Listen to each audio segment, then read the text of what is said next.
చెప్తున్నానంటే central intelligence agency America అంటేనే ఒక రకమైన ఇల్లీగల్ సంస్థ అని చెప్పవచ్చు. ఎందుకు నేను చెప్తున్నానంటే మనం సెంట్రల్ ఇంటెలిజెన్స్ ఏజెన్సీ అంటే అది ఒక రక్త చరిత్ర అనమాట.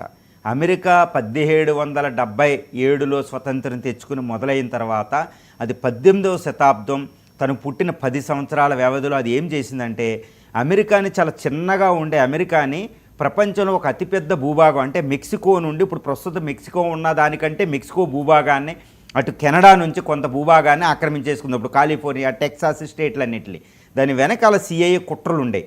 అదేవిధంగా సిఐఏ అనేది గత 70 సంవత్సరాల్లో కొన్ని వందల గవర్నమెంట్ని పడగొట్టేసింది. ప్రపంచంలో అమెరికా మాట వినని అన్ని గవర్నమెంట్లని పడగొట్టేసింది.